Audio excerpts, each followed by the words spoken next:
हरे कृष्णा। गुड्डू की दुनिया में आप सभी का बहुत बहुत स्वागत है। तो आज हरी हरी बोल सीरीज में आपके लिए बहुत ही सुंदर कथा लेकर आए हैं। कथा प्रारंभ करने से पहले आप सभी से विनती करूंगी कि कथा को ध्यानपूर्वक सुने, कथा को स्किप कर कर कर ना सुने, अन्यथा कथा आपकी समझ में नहीं आएगी। कथा प्रारंभ करने से पहले हम जानेंगे कि अभिमान, अगर मनुष्य अभिमान में रहता है तो वो कितना कुछ विनाश कर लेता है। अभिमान की जो दशा होती है वो न क्षमा मांगने देती है और न क्षमा करने देती है। यह मनुष्य को पल पल प्रतिशोध की अग्नि में जलाता रहता है। अभिमान, क्षमा कर दो या क्षमा मांग लो, जीवन की बहुत सारी समस्याएं स्वतः ही हल हो जाएंगी। किसी को उसकी गलती के लिए क्षमा कर देना भी एक साहसिक एवं दैवीय गुण है। हमारी अहमता ही जीवन में प्रतिद्वंद्विता और प्रतिशोध का कारण बन जाती है। परिवार में, मैत्री में या समाज में संबंधों को मधुर बनाने हेतु किसी भी व्यक्ति के अंदर इन दोनों गुणों में से एक गुण की प्रमुखता अवश्य होनी चाहिए। महाभारत की नींव ही इस सूत्र के आधार पर पड़ी कि किसी के द्वारा क्षमा नहीं किया गया तो किसी के द्वारा क्षमा नहीं मांगी गई। हमारा जीवन एक नए महाभारत से बचकर आनंद में व्यतीत हो, इसके लिए क्षमा कर दो अथवा क्षमा मांग लो, इस सूत्र को जीवन में स्थान अवश्य दें। तो कथा प्रारंभ करते हैं। होनी बहुत बलवान है। अभिमन्यु के पुत्र राजा परीक्षित थे। राजा परीक्षित के बाद उनके लड़के जन्मेजय राजा बने। एक दिन जन्मेजय वेदव्यास जी के पास बैठे थे। बातों ही बातों में जन्मेजय ने कुछ नाराजगी से वेदव्यास जी से कहा कि जहां आप समर्थ थे, भगवान श्री कृष्ण थे, भीष्म पितामह, गुरु द्रोणाचार्य, कुलगुरु कृपाचार्य, धर्मराज युधिष्ठिर जैसे महान लोग उपस्थित थे, फिर भी महाभारत के युद्ध को होने से नहीं रोक पाए और देखते ही देखते जन धन की हानि हो गई। यदि मैं उस समय रहा होता तो अपने पुरुषार्थ से इस विनाश को होने से बचा लेता। अहंकार से भरे जन्मेजय के शब्द सुनकर व्यास जी शांत रहे। उन्होंने कहा, पुत्र, अपने पूर्वजों की क्षमता पर शंका ना करो। यह विविध विधि द्वारा निश्चित था जो बदला नहीं जा सकता। यदि ऐसा हो सकता तो श्री कृष्ण में ही इतनी सामर्थ्य थी कि वे युद्ध को रोक सकते थे। जन्मेजय अपनी बात पर अड़ा रहा और बोला, मैं इस सिद्धांत को नहीं मानता। आप तो भविष्यवक्ता हैं। मेरे जीवन की होने वाली किसी होनी को बताइए, मैं रोक कर उसे प्रमाणित कर दूंगा कि विधि का विधान निश्चित नहीं होता। व्यास जी ने कहा, पुत्र, यदि तू यही चाहता है तो सुन। कुछ वर्ष बाद तू काले घोड़े पर बैठकर शिकार करने जाएगा। शिकार दक्षिण दिशा में समुद्र तट पर पहुंचेगा। वहां तुम्हें एक समुद्र किनारे पर एक सुंदर स्त्री मिलेगी जिसे तू महलों में ले आएगा और उससे विवाह कर लेगा। मैं तुम्हें मना करूंगा कि ये सब मत करना, लेकिन फिर भी तुम यह सब करोगे। इसके बाद उस लड़की के कहने पर तू एक यज्ञ करेगा। मैं तुमको आज भी चेता रहा हूं कि उस यज्ञ को तुम वृद्ध ब्राह्मणों से कराना, लेकिन तुम उस यज्ञ को युवा ब्राह्मणों से कराओगे। जन्मेजय ने हंसते हुए व्यास जी की बात काटते हुए कहा, मैं आज के बाद काले घोड़े पर कभी नहीं बैठूंगा। ये तो सब घटनाएं घटित ही नहीं होंगी। फिर व्यास जी ने कहा कि ये सब होगा और आगे भी सुन।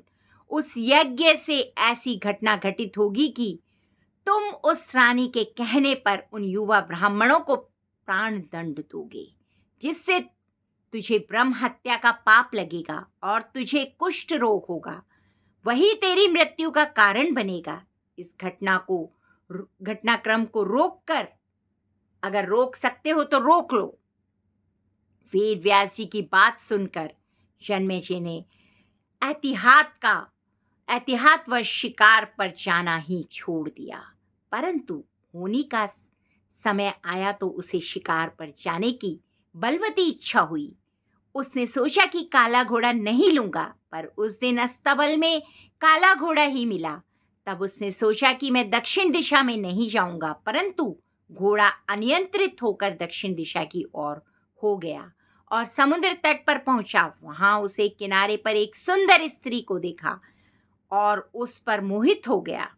जन्मेजय ने सोचा कि इसे लेकर महलों में तो जाऊंगा, लेकिन शादी नहीं करूंगा। परंतु उसे महलों में लाने के बाद उसके प्यार में पड़कर उससे विवाह भी कर लिया। फिर रानी के कहने से जन्मेजय द्वारा यज्ञ भी किया गया। उस यज्ञ में युवा ब्राह्मण ही रखे गए। किसी बात पर युवा ब्राह्मण रानी पर हंसने लगे। रानी क्रोधित हो गई और रानी के कहने पर जन्मेजय ने उन ब्राह्मणों को प्राण दंड की सजा सुना दी। फलस्वरूप उसे कोढ़ हो गया।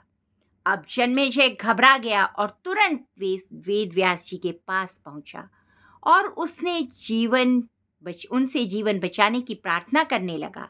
वेद व्यास जी ने कहा कि एक अंतिम अवसर तेरे प्राण बचाने का और देता हूं। मैं तुम्हें महाभारत में हुई घटना का श्रवण कराऊंगा, जिसे तुझे श्रद्धा एवं विश्वास के साथ सुनना है। इससे तेरा कोढ़ मिटता जाएगा। परंतु यदि किसी भी प्रसंग पर तूने अविश्वास किया तो मैं महाभारत का प्रसंग रोक दूंगा और फिर मैं भी तेरा जीवन नहीं बचा पाऊंगा। याद रखना, अब तेरे पास है अंतिम अवसर है यह। अब तक जन्मेजय को व्यास जी की बातों पर पूरा विश्वास हो चुका था, इसलिए वह पूरी श्रद्धा और विश्वास के साथ कथा श्रवण करने लगा। व्यास जी ने कथा आरंभ करी और जब भीम के बल के वे प्रसंग सुनाए, जिसमें भीम ने हाथियों को सूंडों से पकड़कर उन्हें अंतरिक्ष में उछाला। वे हाथी आज भी अंतरिक्ष में घूम रहे हैं। तब जन्मेजय अपने आप को रोक नहीं पाया और बोल उठा, ये कैसे संभव हो सकता है? यह मैं नहीं मानता।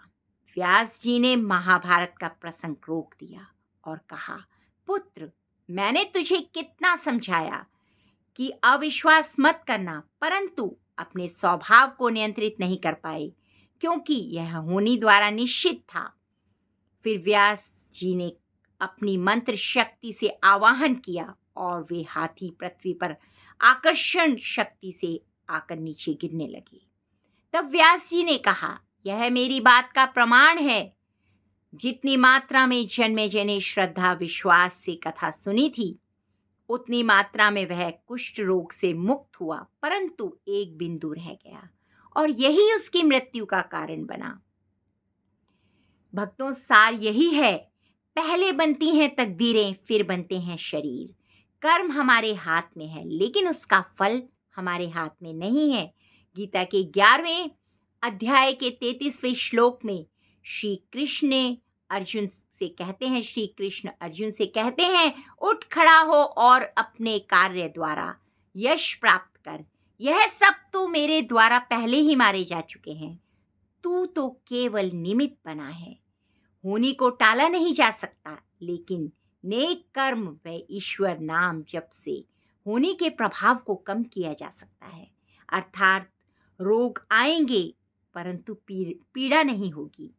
अगर आपको ये भगवत गीता का प्रसंग अच्छा लगा हो तो आप इसे लाइक, सब्सक्राइब और शेयर करना ना भूलें और कमेंट्स में लिखें, जय जय श्री राधे और पुण्य के भागीदार बने।